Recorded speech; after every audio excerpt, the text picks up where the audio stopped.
살펴볼 말씀은 이 출애굽기의 가장 큰 범죄로 꼽을 수 있는 금송아지 사건. 이스라엘이 정면적으로 하나님을 배역하고 자신의 우상을 만들어서 그것을 경배했던 이 사건의 모습을 함께 보게 됩니다. 이 금송아지 사건을 잘 살펴보면 하나님께서 정말 그 극단적인 분노가 드러나게 됩니다. 그래서 어디까지 얘기를 하냐면은 10절을 보니까요, 그들을 진멸하겠다, 그리고 너를 통해서 새 나라를 시작하겠다라고 얘기할 정도로 꼴보기 싫다는 거죠. 그러니까 이러한 극단적인 하나님의 분노가 가능했던 이유는 그들의 행동이 하나님이 가장 싫어하는 모든 것을 다 모아놓은 모습이었기 때문입니다. 자, 그렇다면 그들이 지은 죄는 도대체 무엇이었을까요? 우리 함께 우리 4절의 말씀을 같이 한번 읽어보도록 하겠습니다. 4절의 말씀입니다. 시작. 아론이 그들의 손에서 금고리를 받아 부어서 조각칼로 새겨 송아지 형상을 만드니 그들이 말하되 이스라엘아 이는 너희를 애굽 땅에서 인도하여 낸 너희의 신이로다 하는지라. 우리가 믿는 신앙은 하나님의 계시의 신앙입니다. 이 계시라는 건 뭐냐면 하나님께서 자기 자신을 스스로 우리에게 보여주셔서 그것을 하나님이 보여주시는 것을 우리 믿는 거죠. 그러니까 위에서부터 아래로 내려오는 신앙이에요. 그런데 지금 이 사람들의 신앙은 아래로부터 위로 올라가는 신앙입니다. 그러니까 자기들이 원하는 욕망들을 다 총집합시켜서 그것을 통해서 자기가 원하는 하나님의 모습을 만드는 것입니다. 그러니까 우상이라는 것은 결과적으로 하나님의 모습과는 상관이 없는 거예요. 사람의 모습과 상관이 있는 겁니다. 사람이 마음속에 품고 있는 그 신에 대한 혹은 자기의 삶에 대한 여러 가지의 이 욕망들을 똘똘똘똘 뭉쳐 만든 것이 바로 우상인 거죠. 그래서 이 홀리랜드 바이블 홀리랜드 뮤지엄이라고 그 이스라엘에 있는 그 박물관이 있어요. 거길 가보면 이스라엘 백성들이 섬겼던 우상들이 쫙 보입니다. 그런데 모양들이 상당히 다 이상해요. 어떤 대표적인 모양은 이 아세라 혹은 그들이 섬긴 아세라 이런 여신을 보면 그 여성의 유방이 막 수십 개가 달려 있어요. 도대체 이런 거를 왜 이렇게 믿었을까? 그리고 바알이나 아니면 그들이 지었던 남근신 이런 것 같은 경우는 극단적인 성적 묘사가 돼 있거든요. 이런 거는 뭐냐면 이런 거죠.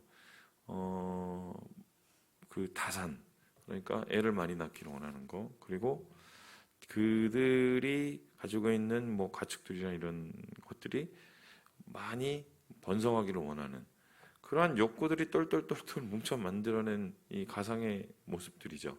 그러니까 그러한 괴상함들이 만들어질 수밖에 없는 이유는 그것 속에 본능만 있지 하나님의 거룩은 존재하지 않기 때문입니다. 그래서 이 사람들은 자신을 인도해낸 것은 여호와 하나님이시지만 앞으로 자신을 인도할 것은 자기들이 원하는 신, 자기들이 바라는 신을 섬길 거라고 아예 얘기를 하고 아론과 더불어서 이 신을 만들게 되는 것입니다. 그런데 그들이 만들었던 이 신과 이 우상은 결론적으로 10계명의 1, 2, 3, 4계명을 다 모두 범하는 거였어요. 첫 번째로 여호와의 다른 신을 섬긴 것이고, 두 번째로 우상을 만들었죠. 세 번째로 어떻게 합니까? 하나님의 이름을 망령되게 여기게 한 것이고요. 그리고 4번째 보니까 지금 여호와의 절의를 선포하고 그것을 자기 맘대로 뛰놀고 엉망진창이 되지 않습니까? 그러니까 이건 안식일도 어기게 된 거고. 그러니까 하나님과의 관계를 완전히 온통 엉망진창으로 만들어 버리는, 이제는 더 이상 하나님이 필요 없다, 이런 수준의 지금 모습까지 만들어지는 것이 지금 오늘 이 32장에 나온 금송아지 사건입니다. 자, 그렇다면 이런 엉망진창 이스라엘 백성들이 이러한 선택을 할 수밖에 없었던 이유가 무엇인가? 이들도 나름의 뭔가 이런 어마어마한 죄를 지을 때는 죄에 대한 동기가 있을 거 아니에요. 그 동기에 대해서 1절에 다음과 같이 이야기를 합니다. 우리 함께 1절 말씀을 같이 한번 읽어보겠습니다. 시작. 백성이 모세가 산에서 내려옴이 더딤을 보고 모여 백성이 아론에게 이르러 말하되 일어나라 우리를 위하여 우리를 인도할 신을 만들라. 이 모세 곧 우리를 애굽 땅에서 인도하여 낸 사람은 어찌 되었는지 알지 못함이니라. 모세가 어떻게 해요? 산에서 안 내려오니까 그런 거예요. 산에 올라갔던 모세가 올라갈 때 뭐 먹을 걸 싸갖고 가는 것도 아니고 물이 있는 데도 아니고 어떻게 보면 거기가 뭐 지금처럼 뭐 택배가 되고 배달이 되는 데도 아닌데 40일이 되도록 안 내어져. 죽었다 이거예요. 자기들 판단에. 그러니까 하나님의 이 영광을 눈앞에서 보고 경험을 하고 음성까지 들었던 이들이 이렇게 순식간에 어떻게 무너질 수 있을까? 사람의 인내가 한 달을 못 갑니다. 이게 이 사람들 중에서 경건한 사람이 있지 않았겠어요? 그래도 뭐 수백만 명, 200만 명 중에 한 명이라도 있었겠죠. 뭔가 좀 이렇게 거룩함을 추구하는 사람들, 심지어 장로라는 사람들. 그런데 다 이러한 이 쏠림, 죄에 대한 쏠림을 방치하거나 아니면 같이 무너져 내려가고 있죠. 한 달을 못 버티는 게 인간의 인내예요. 저는 그래서 심각하게 이 코로나 상황을 보는 이유가 뭐냐면 단순히 코로나 걸리고 안 걸리고의 문제를 떠나서 우리가 하나님의 거룩 앞에 주님의 존존 앞에 서는 것을 우리가 놓쳐버리잖아요. 쉽게 설명하면 교회 안 나오시잖아요. 그냥 제가 까놓고 말씀드리면 한 달을 못 버티실걸요, 제가. 그러니까 자기 안에서 뭔가 은혜를 구하고 거룩을 구하는 그런 모습들이 한 달 지나면은 나도 모르게 이상해져 버려요. 그래도 우리가 뭐 교회가 어떠니, 뭐 예배가 어떠니, 뭐 교회 예배당이 뭐 작니 크니 해도 이 공간에 함께 모여서 하나님 앞에 예배를 드리고 그리고 서로가 서로를 격려하고 하나님의 이름을 같이 높이는 이것이 우리의 영혼 안에서는 큰 울림들이 있거든요. 그런데 인간에 잠겨 있는 자기의 안전의 문제에 결부된 이러한 소위 말해서 이 답답함에 한 달을 휩싸이게 되면 보이는 것이 보이지 않는 이 답답함에 한 달을 휩싸이게 되면 사람이 이렇게 쉽게 무너질 수 있다는 것을 우리가 보게 되는 거죠. 그래서 저는 그런 고민을 해요. 요즘에 이제 더 이상 이 물러설 데가 없지 않을까, 이 땅의 교회들이. 그래서 이게 뭐 지킬 만큼 지키고 또 우리가 뭐 이런 정부 수칙을 따르기도 해야겠지만 이 영혼이 죽어가는 문제에 대해서 우리가 심각하게 다시 고민을 해봐야 되겠다는 생각이 있습니다. 그래서 오늘 이스라엘의 인내가, 이스라엘에 있는 소위 말해서 믿음이 한 달치 분량도 채 되지 않는다는 것을 우리가 보게 되는 것입니다. 그래서 이렇게 자기들의 신 만들고 자기들의 안위와 자기들의 욕망을 투영한 금송아지를 만들게 되죠. 금송아지를 만든 이유는 애굽에서 그들이 경험했던 신들 중에 제일 좀 세련된 신이었기 때문입니다. 그런데 그 금송아지를 만들고 이들이 결론적으로 한 일이 무엇입니까? 우리 함께 6절의 말씀을 같이 한번 읽어보겠습니다. 6절입니다. 시작. 이튿날에 그들이 일찍이 일어나 번제를 드리며 화목제를 드리고 백성이 앉아서 먹고 마시며 일어나서 뛰놀더라. 나름대로의 예배를 드리죠. 네. 이들도 예배를 참 열심히 드렸어요. 근데 그 예배의 목적이 뭐냐? 맨 마지막에 이 구절이 되게 신기하죠. 일어나서 어떻게 해요? 뛰놀더라. 뛰어놀다. 이 말은 그냥 단순히 막 뛰어다는 소리가 아니라 성적 방종을 뜻하는 이야기입니다. 성경에서 말하면. 그러면 예배드리면서 막 그 브라질 같은 데 보면 여러분 지금은 안 하고 있지만 카니발 축제 막 이런 거 하면 그 카니발 축제가 우리 보기에는 야 현란하고 막 멋있다 막 사람들이 앞에서 막 춤추고 막 이러니까 브라질은 난립니다. 그때 사람이 어마어마하게 많이 죽고 어마어마한 뭐 이 폭력 사건들과 성 폭력 이 사건들이 많이 일어나요.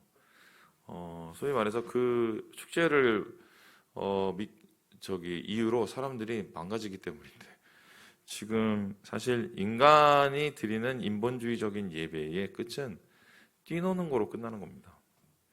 그래서 위에서부터 아래로 내려오는 신앙은 하나님의 뜻을 따라서 인간이 거룩하게 되지만 하나님의 형상을 닮아가지만 아래로부터 위로 올라가는 신앙은 어떻게 되냐? 결국 하나님의 모습까지 인간의 욕정을 닮아버리는 뭐 그런 모습으로 왜곡시켜버리고 만다. 이것이 오늘 말씀 속에서 우리가 찾게 된 이 사건의 심각함입니다. 이 사건을 주님께서는 이제 모세에게 고합니다. 그래서 흥미로운 게요. 여기 뭐라고 하시냐면은 7절에 이렇게 해요. 네가 인도해낸 네 백성. 그죠? 이제 하나님께서 얘는 나하고 상관이 없어라고 아주 그냥 공포를 하셨죠. 그래서 이러한 이 방종에 대한 이야기를 듣고 모세가 어떻게 했습니까? 하나님 앞에 엎드리게 되죠. 하나님 살려주세요. 이 사람들 죽이면 생각을 해보세요. 하나님 애굽에서 이끌어오는 게 하나님인데 애굽 사람들이 뭐라고 하겠습니까? 하나님의 이름이 더럽혀지지 않겠습니까? 두 번째로 어떻게 하나님께 기도를 합니까? 하나님 아브라함으로부터 약속해낸 그 약속이 있는데 이 사람 보지 마시고 약속을 보시고 이 사람들을 용서해달라고 살려달라고 죄를 좀 용서해달라고 이렇게 하나님 앞에 구하게 되는 거죠.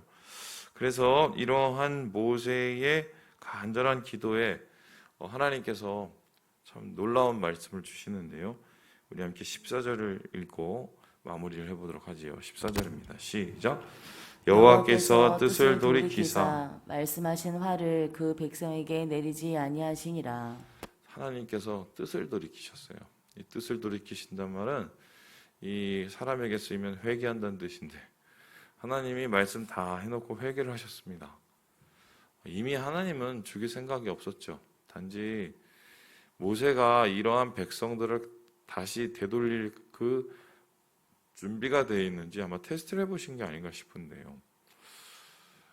감당할 수 있는 그의 모세의 기도 그 힘은 도대체 어디에 있었을까? 이후의 말씀을 쭉 보면 그 이야기가 나오는데 바로 모세가 자기의 생명보다도 자기의 백성들을 더 사랑했기 때문이에요. 주의 백성들을. 참 이런 지도자가 필요한 때예요. 근데 요즘에 우리 주위를 보면 하나님이 원하시는 거룩한 예배도 점점 사라지고 이런 지도자들도 점점 사라지고 있죠. 그리고는 지금 나타나는 여러 현상들은 아론과 같은 지도자만 질비합니다. 사람 그냥 비위나 마치는 자기 안위를 위해서 사람 비위나 마치는 생명이 없죠. 우리가 오늘 말씀을 통해서 좀 우리 자신을 봤으면 좋겠어요.